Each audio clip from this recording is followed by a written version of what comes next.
Thank you everyone for joining today's Zoom event of our UN Global Policy Dialogue on Gender Equality, and welcome everyone from Facebook Live and from the globe.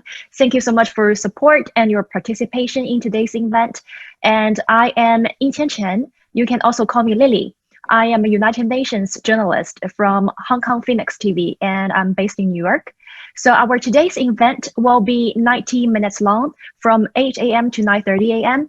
And it is also a part of the monthly Global Policy Dialogue series coordinated by the UN Department of Economics and Social Affairs. So this event will be talking about the progress towards gender equality from the Beijing Declaration to the COVID-19 and beyond. It will be focused on data and policy. It will use its data based on the recent UN report, the World's Women 2020 Trends and Statistics. You can find the report details online on UN DESA's website. And our today's event will have its English captions here just in the Zoom. You can click on the captioning icon on the bottom of the screen. You will see it. And also you will have the French and Spanish live captions, which is available on a separate website. You can click on the Text24 website link, which will be posted in the Zoom chat box.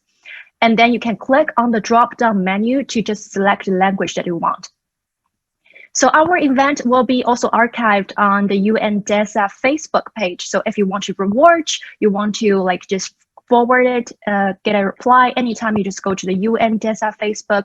You can watch or download it just after the event is finished.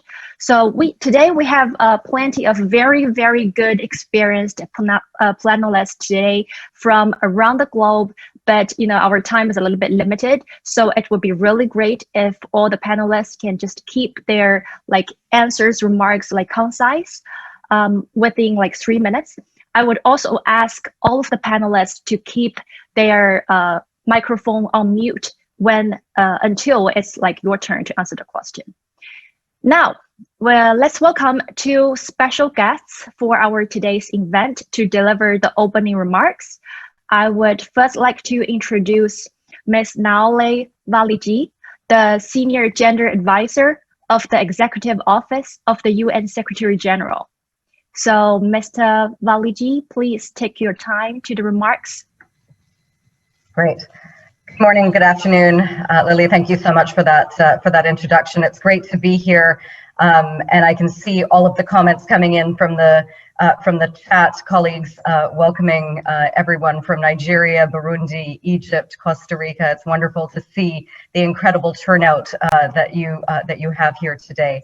Let me first begin by commending DESA for holding this global data and policy meeting, and for the release of their recent flagship report, the World's Women 2020 Trends and Statistics. This report was issued in 2020 as we commemorate 25 years of Beijing and the Platform for Action on Gender Equality. And indeed, what was intended to be a milestone year this year for gender equality, in fact, today we risk losing the fragile gains of the last decades, including potentially a generation of gains made on women's labor force participation, increased levels of gender-based violence, and reinforced notions of traditional gender roles as unpaid care work has skyrocketed during this pandemic. And all of this matters not just to half of humanity or to one of our SDG goals. It is the cornerstone of them all, the point on which we can drive forward implementation or flounder through our inability to see the whole picture. And that to me is the real issue here, the ability to see the whole picture. None of us would want a map, or I should say these days, a Google map or Waze map that shows you only the area around where you are and not the bigger picture. Incomplete or data that fails to disaggregate or pay attention to where women are is just this, an incomplete picture that won't get us where we want to go, and in fact risks taking us in the wrong direction entirely. One of my favorite books of 2020 has been Invisible Women. And I know that I'm preaching to the converted here, and that all of you do this on a daily basis and are well aware of these issues. But it was interesting to me to see how this book has hit one of the top-selling books of 2020, and has managed to translate this issue into a broader audience. In fact, we invited the author here earlier this year to brief UN senior leadership in a day-long retreat on gender equality. And it was incredible to see the way in which, when we make clear the impact and evidence of a failure to gender disaggregate our data and the outcomes of that, the way in which a light goes on for so many people about the way in which we operate. But I would challenge us to say that this is not just about statistics and data. It really is about what it is that we do with that information. One of the statistics we have heard for so many months during this pandemic is that 70% of our frontline healthcare workers are women. And yet, what is it that we do with that statistic? Our PPE is not created for women. It is created for, as we say, the standard issue man. And as a result of that, it ill-fits women who are increasingly exposed to the virus and more vulnerable as a result. So data needs quality analysis. It also requires diversity in our leadership to enact the policies that match the diversity of our world and can act on the full spectrum of information that we have. And I think that's the third piece. And I would really encourage us to be looking at what it is that we do with the data that then translates into the policy actions and outcomes that we need. And this is critically important in this moment, not just because we are in a crisis, but because we are in fact at a reflection point and an inflection point, an opportunity to emerge from this crisis differently. Let me just end by noting that later this morning, the Secretary General will be hosting the third in a series of roundtables that he's been holding with eminent economists. The first roundtable was with eminent women economists to talk about issues of debt, trade, external finance.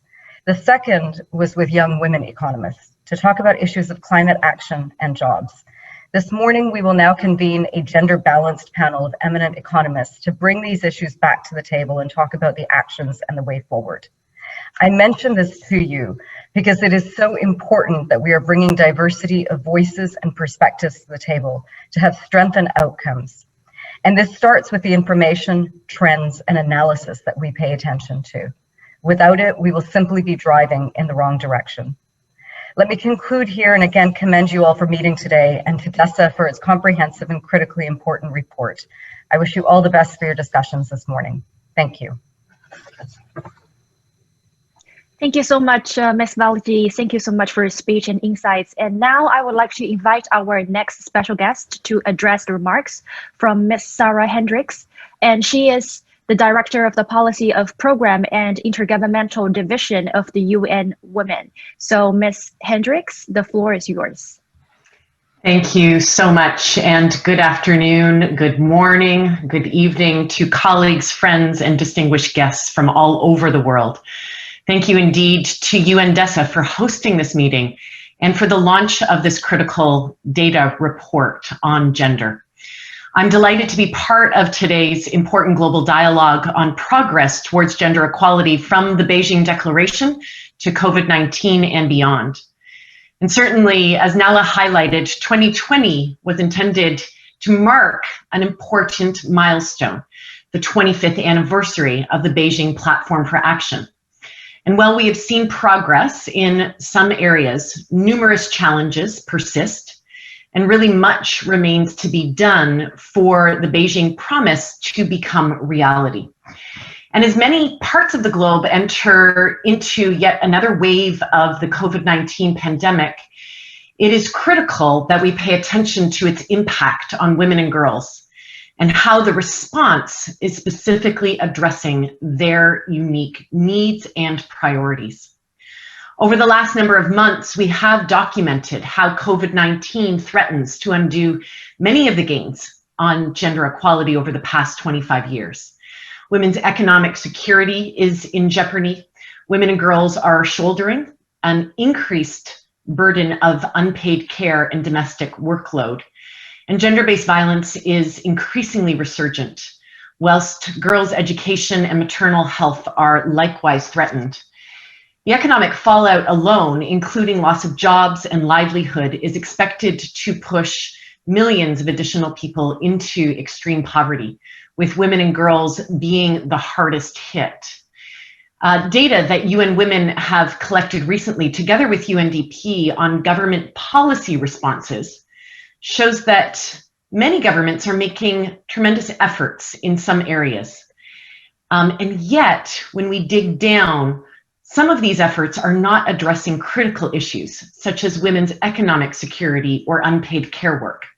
In fact, only 17% of all the social protection and labor market measures tracked in response to COVID-19 can justifiably be cited as being gender intentional. However, there is also some important light. While the challenges are daunting, they are surmountable. The same data shows us that many countries are introducing bold policies to address gender equality concerns in the areas specifically of gender-based violence. For example, 135 countries have introduced more than 700 policy measures on gender-based violence, which is a heartening response to the UN Secretary General's call to action on gender-based violence in the context of COVID-19. I think political engagement, a strong commitment to data and evidence, as well as financing in support of gender equality are essential to ensure that we can actually accelerate progress.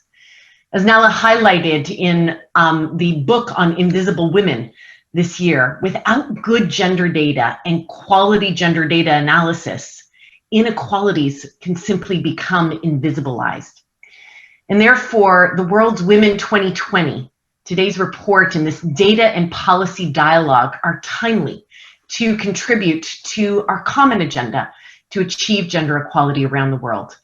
I really look forward to the discussion, to the perspectives that will be highlighted, to the ideas that will be amplified on the way forward. Thank you so much. Thank you so much, Mr. Hendricks. Thank you so much for your excellent remarks. And now we will move to our first discussion panel on women's health and economic empowerment in the new normal, which is the COVID-19 pandemic. During this discussion, we will have 4 experts around the world sharing their research results, policies, analyses, visits on women's health and on economic empowerment.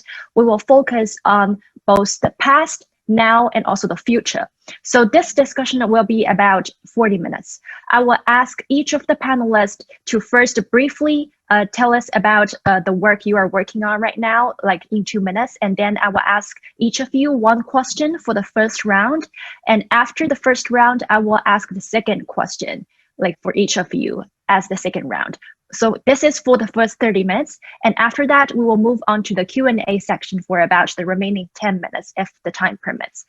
So I would ask the speakers to keep your answer concise to about like 3 minutes for each of the question because the time is limited. So if any of the panelists wants to jump in, just raise your hand at any time and our organizer will just unmute your mic.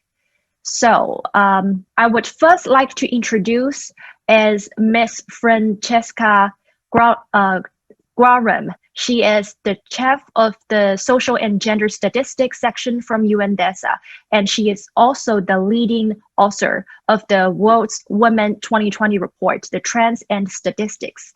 So first, Miss Francesca, would you like to introduce about your UN report and the main focus and findings inside the report?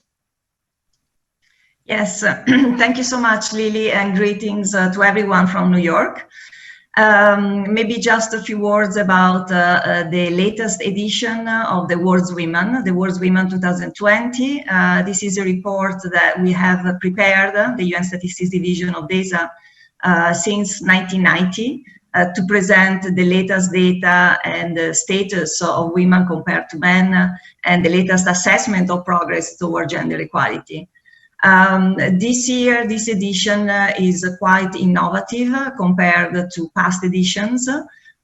First, we have moved away from the traditional publication and we have unpacked the wealth of information under the traditional gender concerns of population, work, education, violence against women, policy, women in positions of policies and decision making. We have unpacked the publication into 100 short gender stories, all based on latest available data and very visual to improve the way we communicate and we disseminate the information.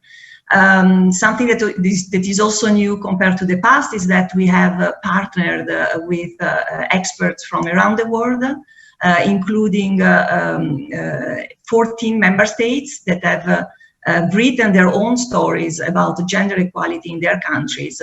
And I believe that this has been a strategic decision because moving away from the global level and the regional level and really zooming in into the country level, they have brought this wealth of information that is much more granular and that has helped us in highlighting intersecting inequalities and overlapping challenges and obstacles faced by many women, subgroups of women, women with disabilities, indigenous women, older women, women living in rural areas.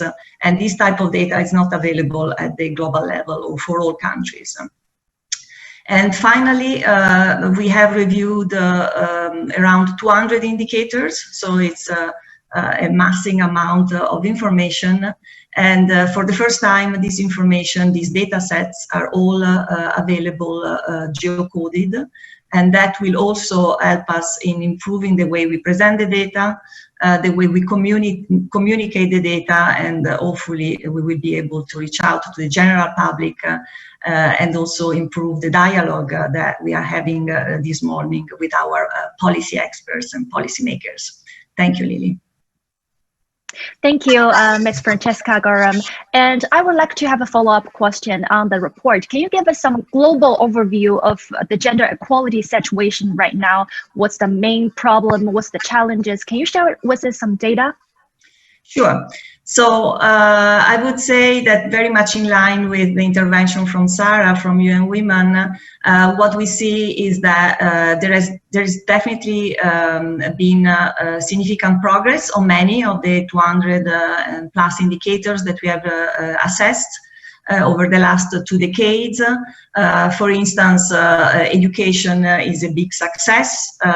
We have achieved gender parity in primary and secondary education. I'm talking about global level. At the moment we move away from the global and we look at the regional findings, and from the regional we move into the national findings. Of course, there are wide variations, but just to give you an overview at the global level, education is a success story.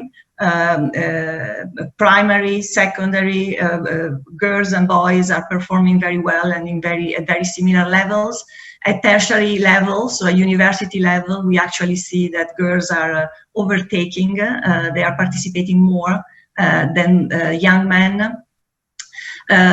Also in the chapter of population and families, we see that women are marrying later, are having less children. They are, from that perspective, more empowered. However, when we move into the chapter on work, paid work, we see stagnation. So over the last 25 years, women's participation in the labor force, so that's one of the macro indicators that we're monitoring, has remained at around 50% compared to 75% of participation for men. Also in terms of conditions at work, in terms of concentration in certain subsector of the economies, we see that there has been some sort of stagnation.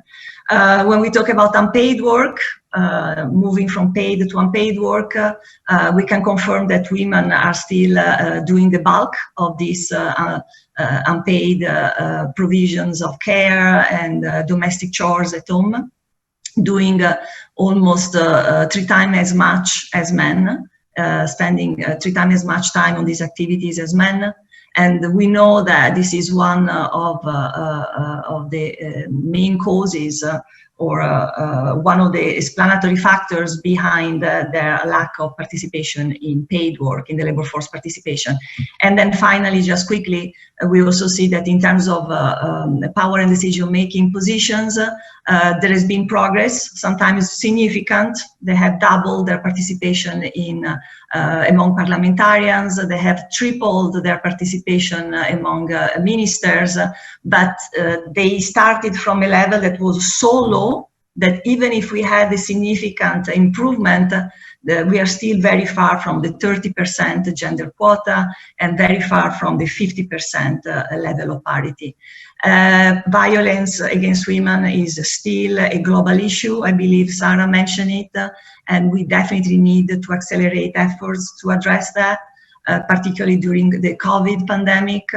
And we also see some new elements of distress for older women. There is an increase of the proportion of older women living alone, and that's a challenge because they are at higher risk of poverty, and we have a nice few stories about this in the World's Women 2020, and there is also an increase in lone mothers. So these are women living alone with children. There's been an increase all over developing countries, developed countries alike. Thank you. Thank you, Francisca. Thank you so much for your excellent overview from the globe. Help us to understand the situation right now. So the second panelist, I would try to introduce Ms. Martha Chen. Martha Chen is the lecturer in public policy at the Harvard Kennedy School, and also she is the founder and senior advisor of the Global Research Policy Action Network, Women in Informal Employment, Globalizing and Organizing. So Ms. Chen, thank you so much for coming to the panel, and would you like to use 2 minutes to briefly introduce what you have been working on and what's your main findings recently? Thank you so much, Lily, and thank you to UN DESA. I'd be pleased to, I think what I'll do is speak more to WeGo's perspective on a set of issues that this panel and the whole dialogue is grappling with, which are the new normal, the future normal, data and policy, and gender equity. So to bring the perspective of WeGo, which works with the working poor, especially women in the informal economy, and seeks to empower the working poor to change the policy and regulatory environment. So just our perspective on these issues. First, the new normal. There's no doubt the COVID-19 pandemic and the restrictions associated with it have had a major impact on the informal workforce, both women and men. And the ILO estimated in April, I think it was, that 80% of the informal workforce globally, which is 1.6 billion workers, would have their livelihoods destroyed. And we have seen this. WeGo has carried out a 12-city study around the world at 3 points in time, pre-COVID, April and June.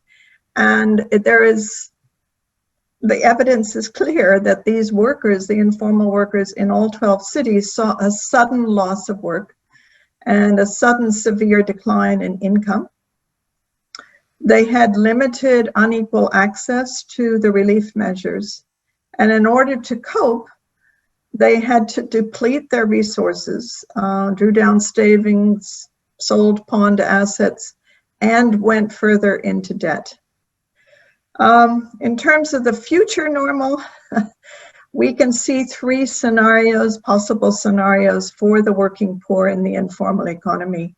One is the bad old deal, that we return to the old normal, which stigmatized and penalized informal workers as somehow illegal, criminal, or non-productive, when most of them are working poor trying to earn an honest living. There is real likelihood of a worse new deal, of reversals of the gains made by informal workers due to their being somehow scapegoated as vectors of the virus and or a drag on economic recovery. And there's signs of this in new laws and regulations around the world. But of course, what we're struggling for is a better New Deal, and we hope any new social contract or any new global deal will embrace informal workers, will protect them and promote their livelihoods. In terms of data and policy, we all know that policymakers, especially economic policymakers, rely on data to make their policy decisions. And when they don't have the data, they use proxy indicators of all kinds, sometimes quite crazy, I would add. We also are happy to say that there's been a lot of improvement on data on informal employment over the past 2 decades. And thanks in large part to a unique collaboration, I might say, between ILO and WeGo and other organizations of informal workers as informed users working with producers of data. And we believe very strongly in what Ila Bhatt, the founder of SEWA, has said, and she was also the co-founder of WeGo, which is data in the hands of workers is power. And if they can have this data, they can use the data on their numbers, on their contributions to effectively negotiate with government, employers, and other key stakeholders.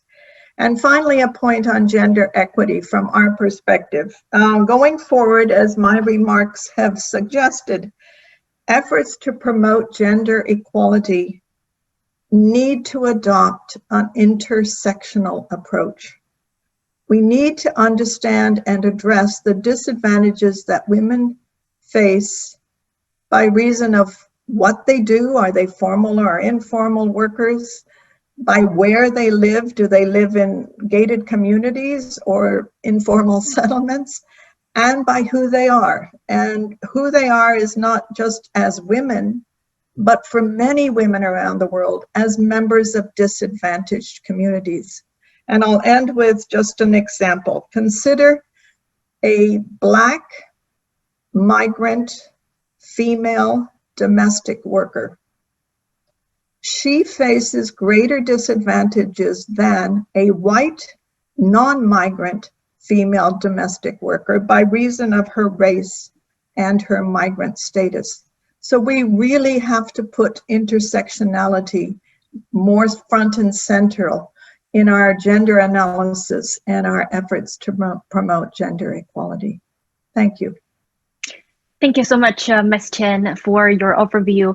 We know that, as you just mentioned, the pandemic has hit the world a lot and hit almost every region. So to your understanding and your research on informal workers, like which part of the world has been hit most for the informal workers? And also before the pandemic, do you see there has been already making some progress on these workers for their situation? Well, thank you for those 2 questions. In terms of differences around the world, we see differences, but we don't see differences. We have a sector lens on informal employment, so we look at specific groups. And what we find for specific groups is very similar problems around the world, right? Now, what happens is that countries differ by their sort of mix of virus response and lockdowns and restrictions. And that mix has implications for the work, because if the lockdown is very strong and very prolonged, their ability to work, they can't work remotely from home. Sorry. They have to get out and about, or they have to receive work orders if they're home-based workers. So they very much rely on mobility, physical mobility, and the functioning of it's not like the rest of us who can be on Zoom and continue to work very easily. And in terms of progress pre-COVID, there were a lot of gains. The WeGo network is part social movement, so there's a global movement of informal worker organizations, and there have been several victories in the whole system of the UN. We have 2 ILO conventions on specific groups of informal workers, home workers and domestic workers. The ILO recommendation 204 on formalization of informal workers, has many provisions that are quite progressive for the workers and need to be honored. And in the Habitat 3 Summit document, there was recognition of urban informal workers. So I'm sure I've missed some of the global commitments, but there has been real progress made. And that's why we're really concerned about the worse New Deal going forward. Thank you, Ms. Chin, and we will come back to your discussion later on. And our third guest is Ms. Naole Tomei. She is the Director of the Conditions of Work and Equality Department from International Labour Organization.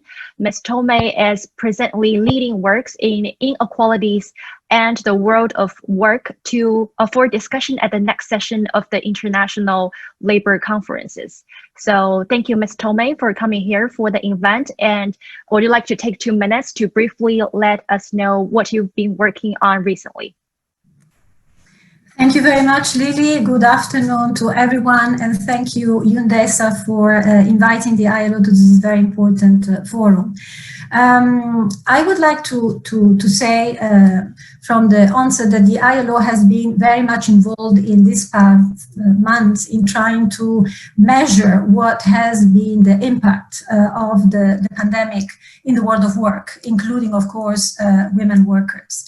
And I think the projections that we have are in terms of job losses that will result from the pandemic by the end of this biennium, by this year, will be quite major. We were estimating about a loss of 140 million jobs by the end of the year, but if the second wave intensifies, the number of job losses will amount to 340 million of full-time jobs. Now, when we are talking of the loss of jobs, a large amount of these job losses will unfortunately concern women. And this is due to the fact that women are overrepresented, are concentrated. 40% of employed women are indeed working in those sectors that are being hit the most by the pandemic. I'm talking of accommodation, I'm referring to food services, I'm referring to hospitality and manufacturing as well. In many sub-regions, manufacturing in the garment and leather industry has been a major employer of women and provided also formal jobs for women in developing countries. But I would like to spend a few words about two initiatives that we have been taking in relation to both the informal economy, women workers or workers more generally, as well as teleworking. And let me start with teleworking. As you know, overnight, millions of people, women and men, have shifted to mandatory teleworking. And while those who have managed to do so are to be considered privileged, because indeed they have managed to continue to work, to earn an income, while, without suffering from confinement measures with regard to their ability to work, there have been a number of new challenges that have emerged. Challenges that have been particularly marked for women. There has been already a reference to the issue of the increase in domestic violence, where home has become the workplace. It has become very obvious that home is not necessarily a safe workplace, because indeed in a number of countries there has been an increase in the incidence of domestic violence, also for women who were undertaking teleworking. And the other issue is very much relating to mental health problems that result also from the fact of combining paid work and an increased amount of family responsibilities and caregiving duties at home. So homes have become workplaces, have become playgrounds for kids, and both women and men, but more so for women, have become teachers, have become caregivers, and have continued to work for paid employment. So, I mean, this is raising a number of new issues in the whole field of occupational safety and health and mental health. This is one of the main sources of problems for workers in the new normal.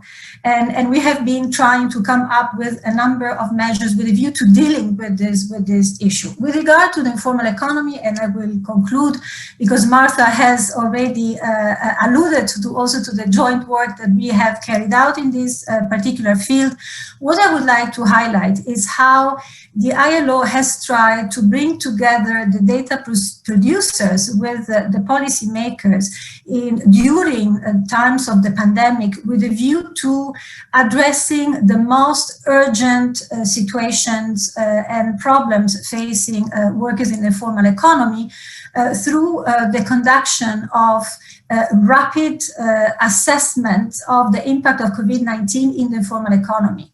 And we have had, I mean, the main purpose of these assessments is indeed to try to determine which are the different sectors within the broader informal economy and which categories of workers, including home workers, domestic workers, unpaid family laborers, who are amongst the most vulnerable segments of the informal economy, how they are faring during the pandemic. What are their specific constraints? What would indeed help in terms of making a difference? Which type of measures could be taken at the local level by which type of agency, as well as trade unions and employers organizations? Indeed, there have been a number of employers organizations, for instance, that have been extending support services to workers in the informal economy. I will stop here. Thank you.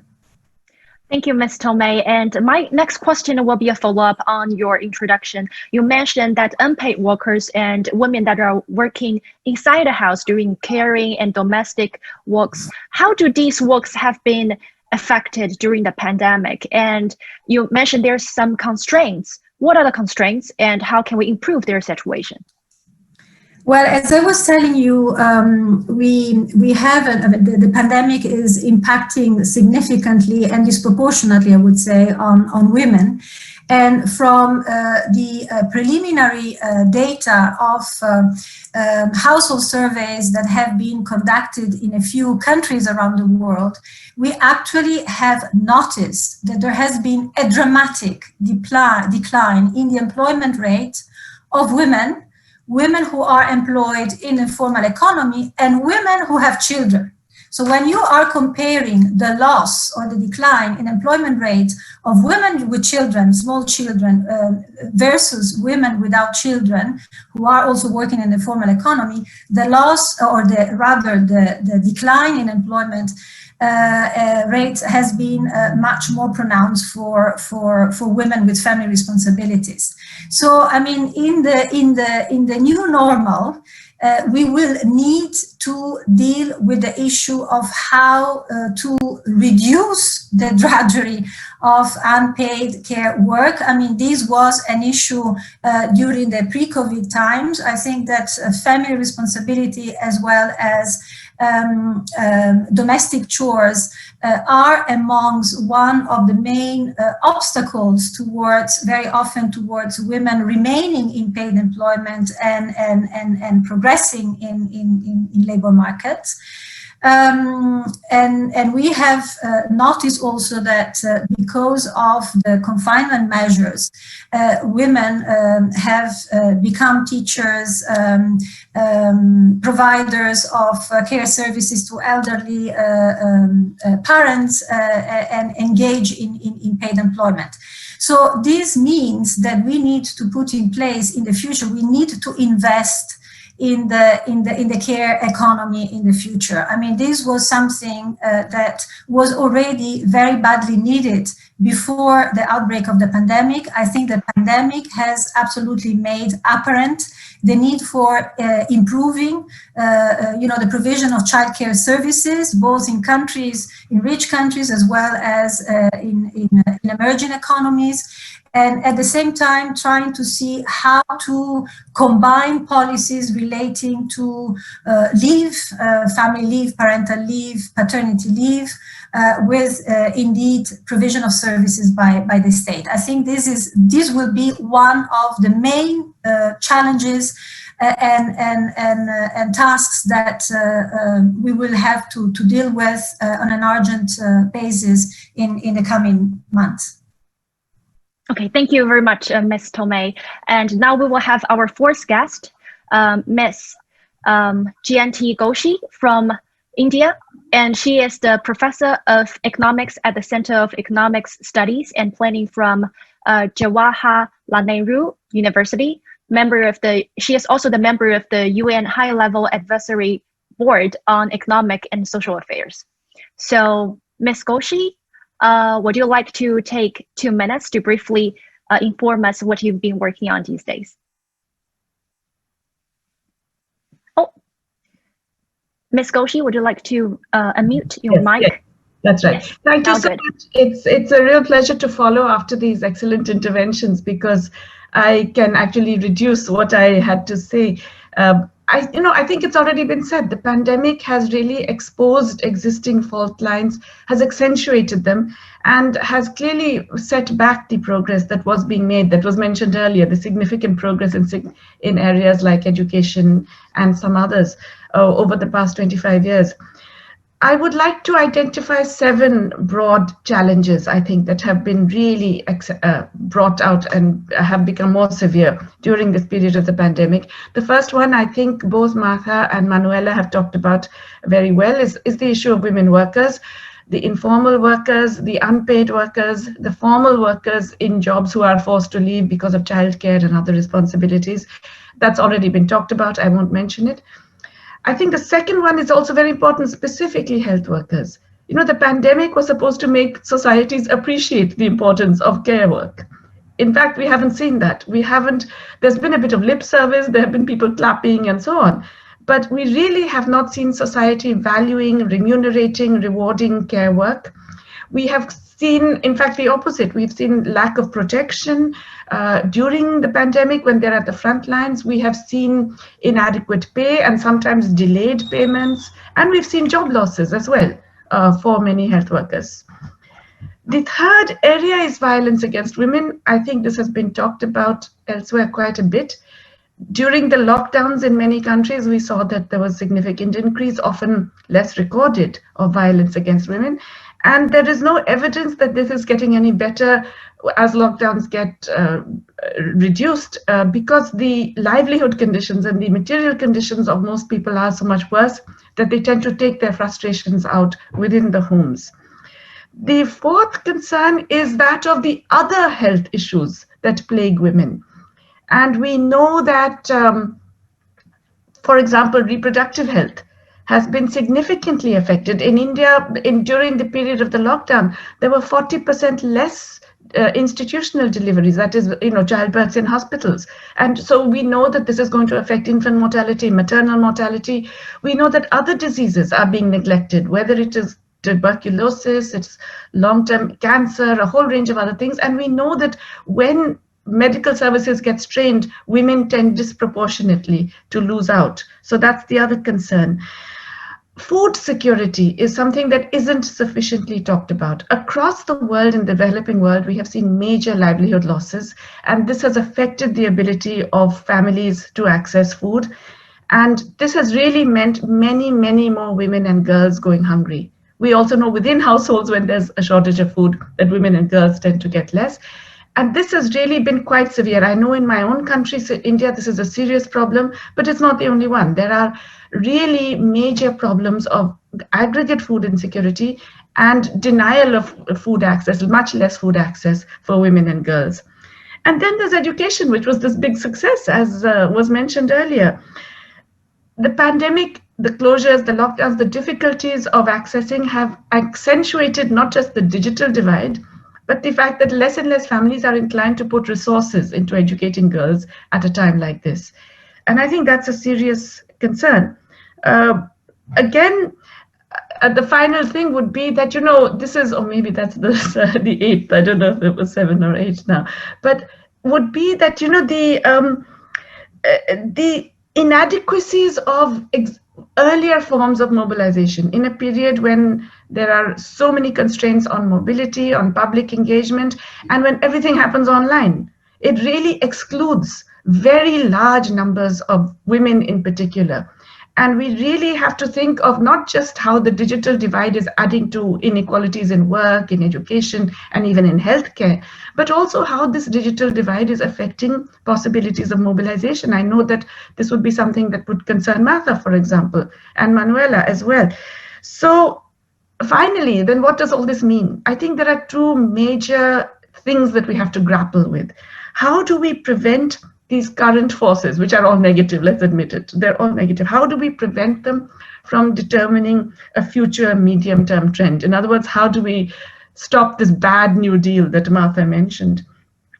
And how do we deal with this along with the climate change challenge, which is not in the future, it is happening. There are climate refugees as we speak. And again, we notice women are disproportionately affected by both climate and environmental concerns and disasters.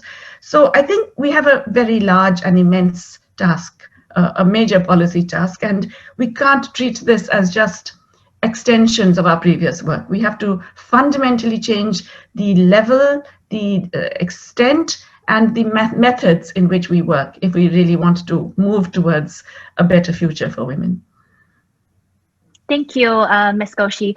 Thank you for your introduction. And we would like to hear more about your country perspective from India. We know that India has the world's second largest population, about 1.3 billion.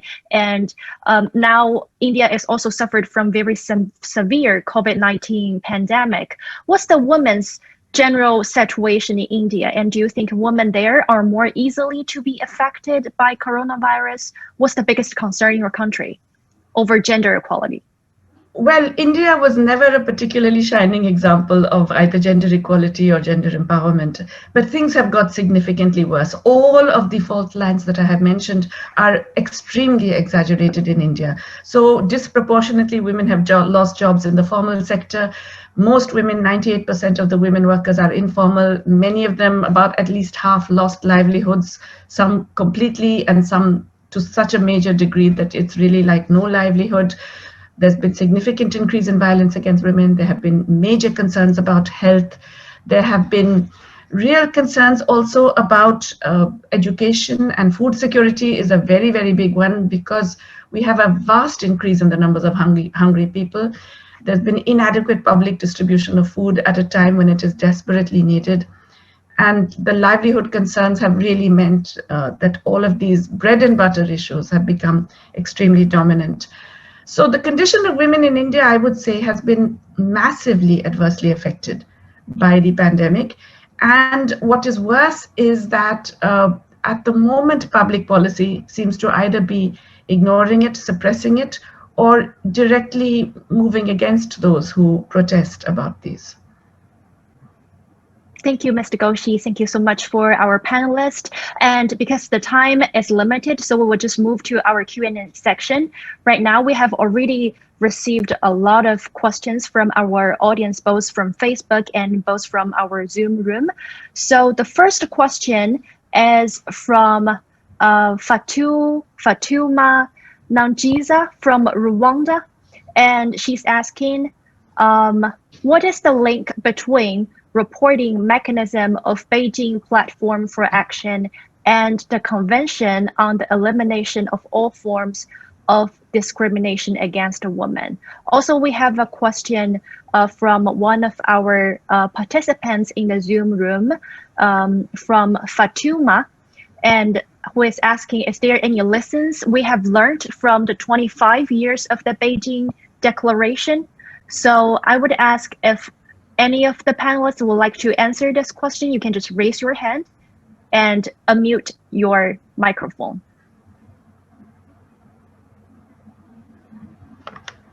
Francesca or Martha Chen, would you like to talk a little bit about this question?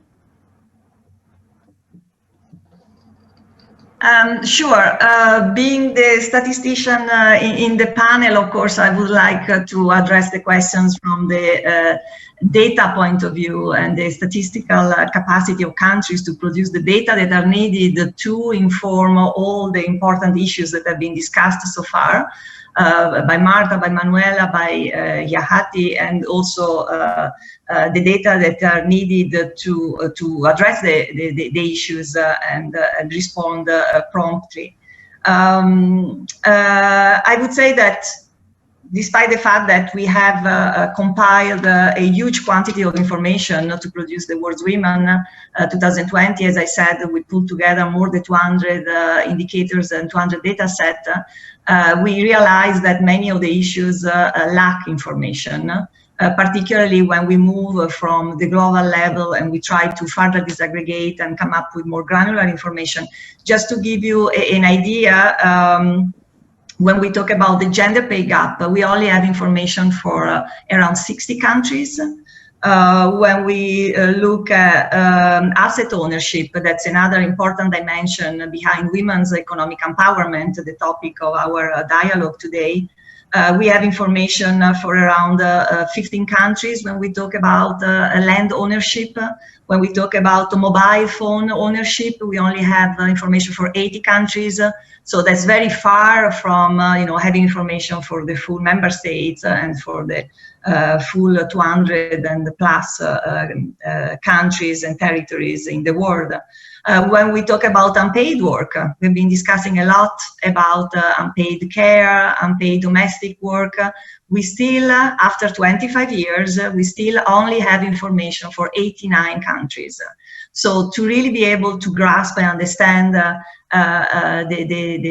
gender differences and the way this unpaid work is distributed within the couple, we really need to invest on timely surveys and improve the information base that will inform the required policies.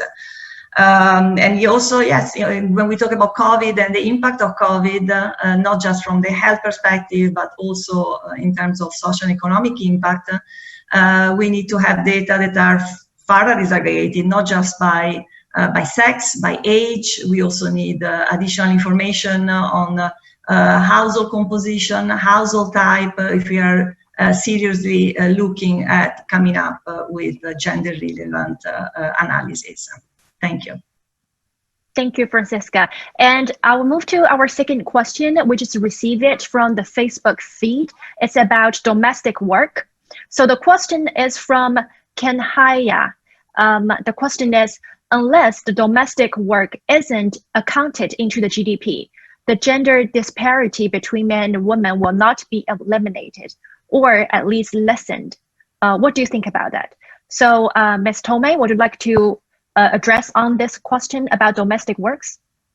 Yes, thank you. Well, there are two issues here, right? One is the unpaid domestic work that indeed Francesca was alluding to earlier on. I think that besides data that can be collected through the time use surveys, in the ILO we have been trying to develop also some alternative methods with a view to gathering this information on a more regular basis without waiting for time surveys that are usually conducted every 5 or 10 years, and to indeed associate modules that are based on diary method to household surveys or labor force surveys that are carried out more frequently in the course of a year by quite a number of countries. This would be another way of indeed getting a better sense of what is the magnitude of unpaid care work,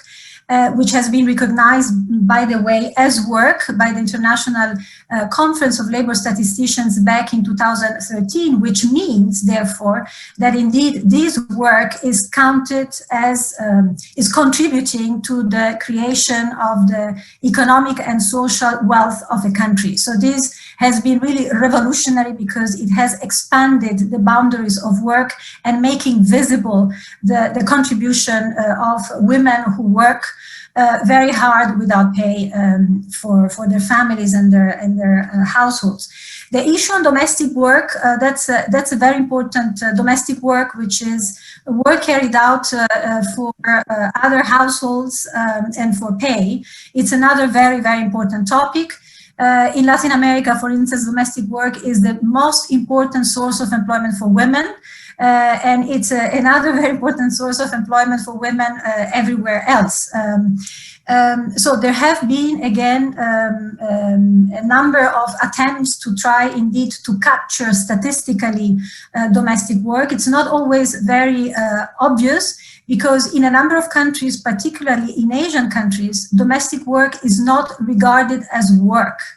And therefore, this makes indeed, but you know, it's services that are being provided through a commercial contract, and therefore they really escape very often the ability of capturing fully the actual size and magnitude, and therefore contribution of domestic workers to societies. Thank you so much, Ms. Tomei. And we have the next question from Cherry Crystal Valley from New York, USA. The question is about the pay gap between men and women. So we know that there's a serious gap in terms of the payment between men and women, and what can we do? And how can we help to eliminate the pay gap? So Ms. Masa Chen, would you like to address this question? And also, would you like to share with us any source of available data that people can just find, like our audience, they can find online when they want to know the data, like website or anything as well? I can only partially answer the question. I begin by saying that nearly half of all workers are self-employed. So the whole issue of pay, in a sense, is for the other half, and for the self-employed, it's a more complicated issue of how you measure the earnings, because you have to get into gross and net, and there are multiple factors that affect the earnings of women and men. Again, the ILO and Francesca and others are all trying to measure both, which is the pay gap if you've got a wage employment, and the earnings gap, if you will, if you are self-employed. The other thing we know I can speak on the self-employed, is that there are three broad groups. They're employers, and then what's called own account, which are people who work on their own or in a small family unit, and the contributing family workers in the family unit. And what we know globally is that very few of the self-employed are actually employers, and men are more likely to be employers than women. And among the self-employed, the one group that on average will earn, above the minimum wage, let's say, are employers. And many of the own account workers earn on average about what employees would earn, right?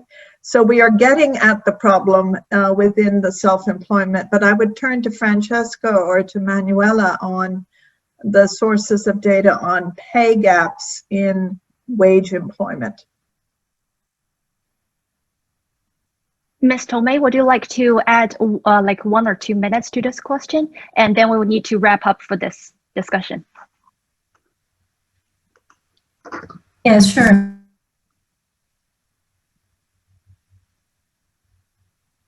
Oh. You're muted, Manuela. Oh, okay, thank you. As Marta said, and this is the case in a number of regions, women are essentially engaged in own account work, self-employed, and hence issues relating to wages are not that relevant, and this raises a number of challenges in terms of indeed how to calculate, how to measure the gender gap in incomes that stem from labor, from work. But with regard to the gender gap in terms of earnings of wages, we at the ILO produce every second year a global wage report that provides data on trends with regard to wages, distribution of wages across different groups, gender inequalities in respect of remuneration. And what we did in the last edition about 1.5 years ago, we tried indeed to deal with a very complex issue of identifying which type of indicator, when we are talking of the gender pay gap, is the most sensible from and most informative from a policy viewpoint.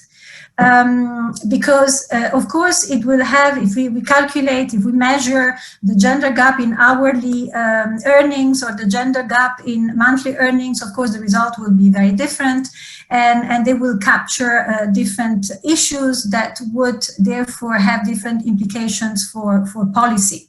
But what I think one of the findings that emerged in our last edition of the Global Wage Report was that the gender pay gap was largest in developing countries at the very bottom of the wage distribution compared to the gender gap at the top of the wages distribution, while the reverse was the case in rich countries. So I think this is an extremely interesting finding that again has very important policy implications, because for those who are concentrated at the bottom of the wage distribution in developing economies, perhaps sound minimum wages would indeed be very helpful in terms of lifting also many women outside working poverty. I know that Jayati has raised her hand. Yeah. We will move to Jaha for your opinion. Thank you. Thank you. I'm finished. Yeah. Jayati, Mr. Goshi, would you like to add something? Yeah, I just saw your raise your hand. Okay. Should I speak? Yes. Okay. Yeah, please. Yeah, thank you. No, I just want to take up what Manuela said. You know, this reinforces another finding that is there in the whole gender gap literature. Wherever there is more unpaid work of women, you get a higher gender wage gap. And that's really because if women are doing something for free, and more women are doing work for free, then all of the work that women do gets undervalued, which means that they get lower wages for what they do. The occupations in which they are concentrated are paid lower, and even the men who are involved in these activities are paid less. So there's a very strong association between the extent of unpaid work, which is necessarily more in poorer households, and the gender wage gap. Thank you so much for the panelists that are coming for our first discussion. We have to move and wrap up for the second one. And thank you, Francesca, thank you, Martha, thank you, Jayati, and thank you, Manuela, for participating. And now we will move to our second discussion. In this section, we have 3 new guests. And this section will be about 20 minutes for the round. We will talking about regional analysis and perspectives on progress towards gender equality since 1995. So our first guest I want to introduce is Ms. Anna Glacia. She is the Director of Division for Gender Affairs of the UN Regional Economic Commission for Latin America and Caribbean. So Anna, would you like to introduce your recent work, like within 2 minutes? Thank you, Jinjian. Hello, everyone. Good morning. Buenos días from Latin America and Caribbean region.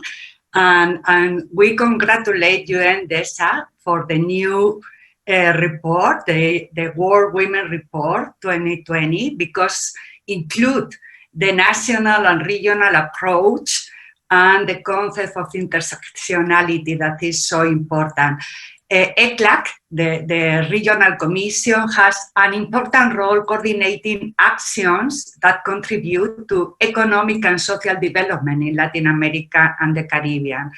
And our primary contribution in the last decade has been put equality at the center of the development of the country region, highlighting gender equality. Gender equality and intersectionality is at the core of our role. We have working at the regional conference on women in Latin America and the Caribbean since 19 1977, and we agree a regional gender agenda that is very comprehensive and contribute also to the Beijing process forward. And also the Statistical Conference of the Americas has been consolidated as appropriate forum for cooperation, and we convene a working group on gender statistics that is chaired by Mexico, and the gender division is the secretariat, and in this time, for instance, 19 countries has carried out time use surveys. Finally, in the COVID context, the Gender Equality Observatory for Latin America and the Caribbean has continued their role, but we are promote the COVID-19 Observatory, follow up the measures taken by the countries, and with a specific section on gender equality, with measures on gender-based violence, care economy, employment, income generation, social protection, and women's participation, and of course, gender-based violence. No? So this is a source of information, a public information that civil society and particularly feminist organizations can use to monitor governmental actions. Thank you. Thank you, Anna. I have one follow-up question. Since you're from Latin America, we know Latin America is being hit by coronavirus a lot. What do you think the government can help to improve the Latin America region's women empowerment under the pandemic? And is there any successive story that you want to share? And is there any lessons that we should learn from this region?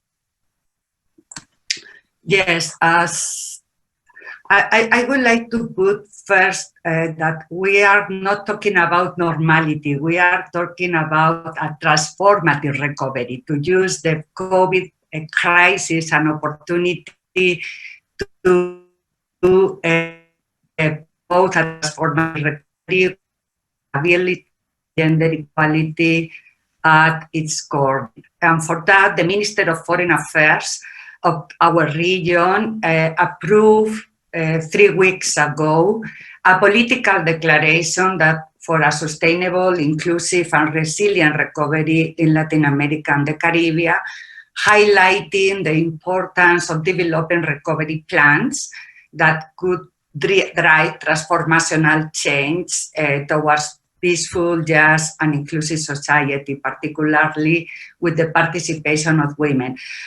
Some examples of good practice from our region is, for instance, the case of Uruguay, which has established an integrated national care system that began to be developed as a request of academia and civil society, and now is a national system with a law, institutionalized, and we are working with this system for the last 10 years. In the last year, in the context, for instance, of COVID, we are working with the Bogota, the capital of Colombia, that is developing also a care system to better respond to the pandemic situation, policing the care economy, that is a main message from our region to the global level. Care economy is in the core of gender equality future, no, or achievement, no. So, for instance, we are working also with Argentina on that in developed care system, no? So care systems and diagnosis and georeferencing of indicators that we are working also with DESA on that. This is an important example of our region. For instance, in the context of 25 Day to eliminate all forms of violence against women, we have a lot of measures developed for our countries. For instance, promoting services as essential services, putting more points of attention for women at the pharmacies or supermarkets and others. But of course, when we review the data, we are really, really worried because many challenges at the global level, but in this region that is so unequal for women's empowerment, putting at the center economic recovery, and as I mentioned, the transformational recovery, working together between producers of information and national women machinery. Thank you. Thank you. Thank you so much, Anna, for sharing with us.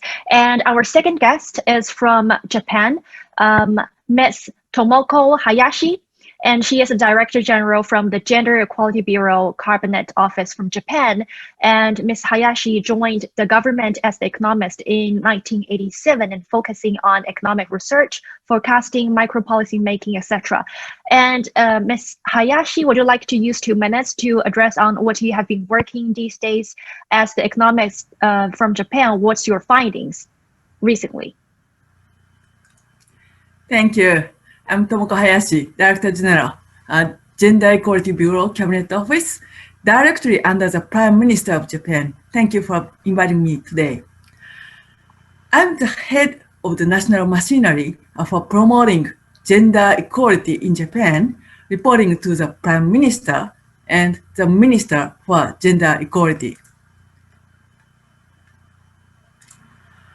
The Beijing Declaration led to the setup of national machinery and the Basic Act for Gender Equal Society. Based on this act, the government formulates the 5-year basic plan for gender equality in every 5 years. The Basic Act also stipulates that we must directly advise the Prime Minister from time to time based on the experts' policy advice based on data.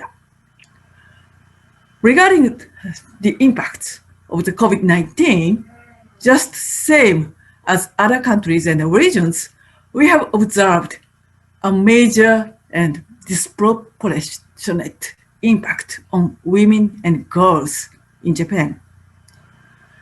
Recent striking data includes dramatic decline in female employment, in particular non-regular workers in service sector, which has led to poverty in single mothers, 20% increase in gender-based violence, 60% increase in domestic violence, and shockingly, 80% increase in women suicide.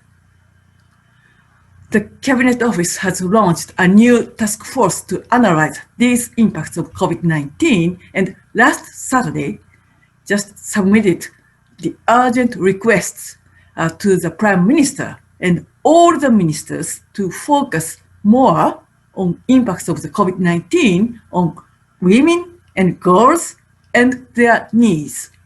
The requests include further assistance for single mothers and strengthening efforts to mitigate the impacts on women and girls. It also includes paying utmost attention to the impacts of women and children when deciding to close schools and child care facilities. By maximizing the function as the national machinery for gender equality for women's empowerment, we will further reflect data analysis to our policy. I believe that we must aim to build back stronger and better for women's empowerment in the post-pandemic, not just to recover to the same level before the pandemic. Thank you. Thank you, Ms. Hayashi. Can you also share us like 1 or 2 country-level success story from Japan, and what have been some defining factors that led to this success in Japan? Thank you. Thank you for your question. Yes. We have a lot of challenges. In particular, economic participation rate had been lower than other countries. But our recent country-level success stories reveals we have some success on that front. So the situation of women's economic participation has been improved. Women in employment has increased by over 3.3 million in these 7 years of Abenomics. The percentage of women in employment between the ages of 25 to 44 years old has significantly increased from 67.7% in 2012 to 77.7% in 2019. So 10% point increase in 7 years. And additionally, proportion of women in board members increased by 4 times from 630 in 2012 to 2,528 in 2020. And there are 2 forces. One, the act of the promotion of female participation and career advancement went into full effect in 2016. The act obligates companies to draw up action plans and disclose information relating to women's participation and advancement. Also, we have introduced a new public procurement system in which priority is given to the companies certified as promoting balance between work and family life. The second, Thank you, Ms. Hayashi. Thank you so much for sharing with us. Sorry, we have very limited time, and we would like to now invite to our third guest, who is Ms.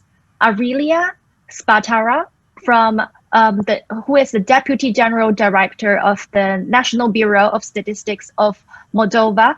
And Ms. Spataru, you've been leading the work of data dissemination and statistical method for UNDP Moldova. So would you like to tell us about your work? And also my question is, what data do we have right now on gender equality? What method are we using? And do you find, is there any gender gaps right now that we need to fulfill?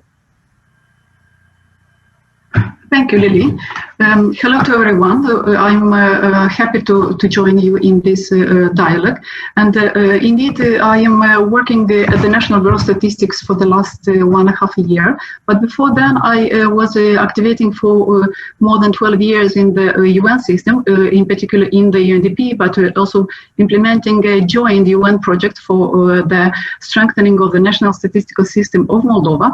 And during that period, we have succeeded to support very much of the National Bureau of Statistics as it regards the production and dissemination of gender statistics. And I am happy that our office has accepted the challenge of the UN DESA when being invited to participate in the development of this World's Women Report, our office being one of those 14 statistical offices who have contributed with the country stories. And the country story of the Republic of Moldova was in fact concentrated and focused on one of the critical topics, the economic, out of the sector or area on the economic empowerment, in particular relating to the social protection system and also old age pension system. Why this topic has been selected by us? Because my introduction would differ somehow from the previous discussants, because I am indeed the only one, I suppose, representing a Bureau of Statistics, an Institute of Statistics, and that's why I will speak from the perspective of a data producer, and in particular relating to this, to our contribution to the world's women report. Why we have selected the social protection topic in order to discuss within this world's women report. It is because the vulnerability of the population being covered by the social protection system and the financial instability and unsustainability of the protection system in the country, unfortunately. Why does it happen? For example, the social protection is accounting for 33% of the national public budget expenditures and 11% of the GDP, but also 64% of social protection expenditures were spent in particular on social protection for older people.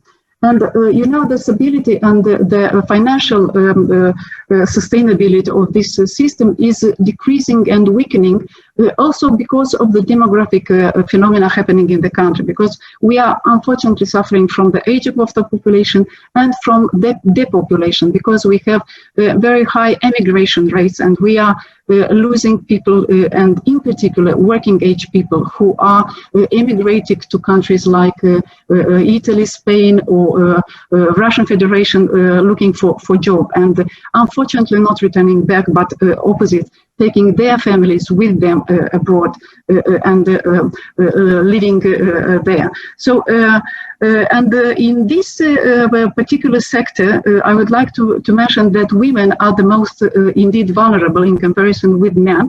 Why? Because, on one hand, women have a longer life expectancy, but on the other hand, their economic activity is shorter than of the men.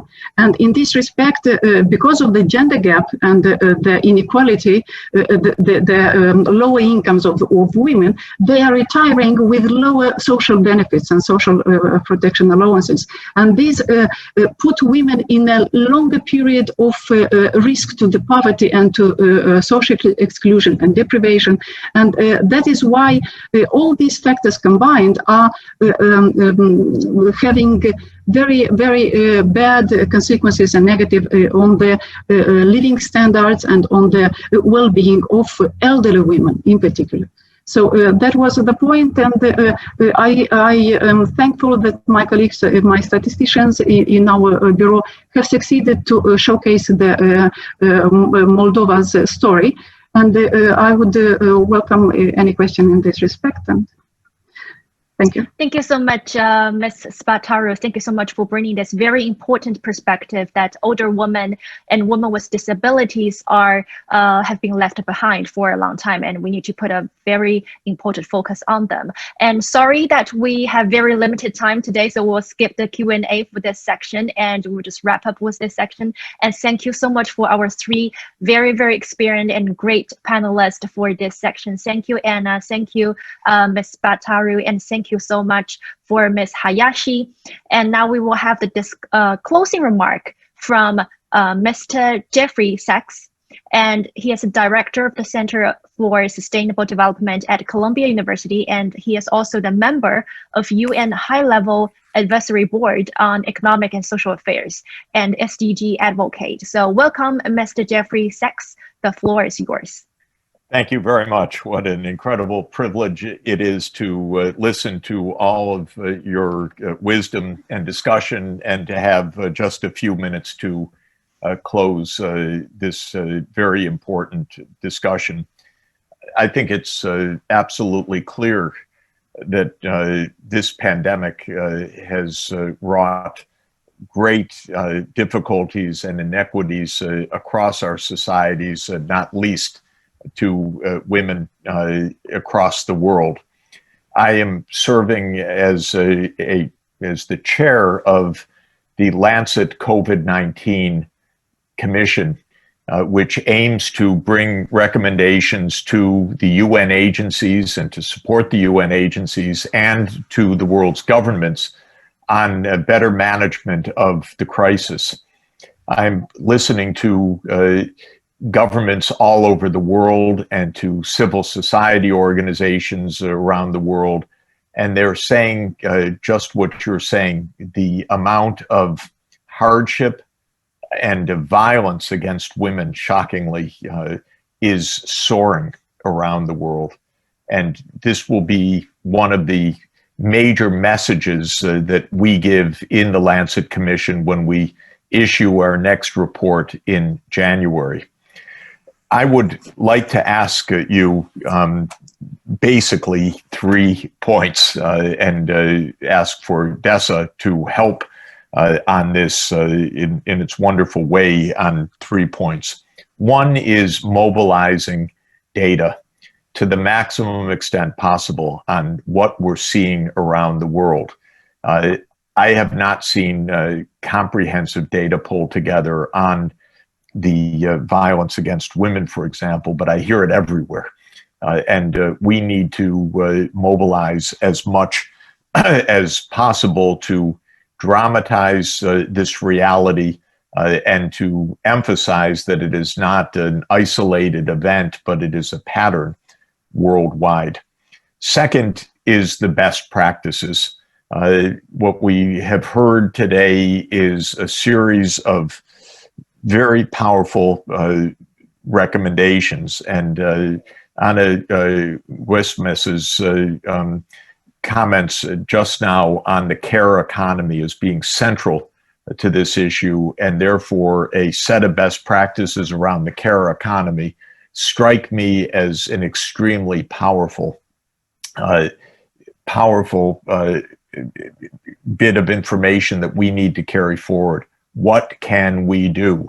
Of course, part is what can we do in emergency response to the violence against women, in public understanding, in call centers, protection, mental health services, and many other kinds of ancillary services. But the care economy is a general proposition. Women care for the world, men ruin the world in too many ways. And that means caring for children, caring for elderly, holding families together, being in the front lines of the healthcare system almost everywhere in the world. The women are bearing a tremendous burden, and getting systematic advice on what are best practices to help women cope right now and to manage and to have a decent remuneration for their caregiving, I think is crucial.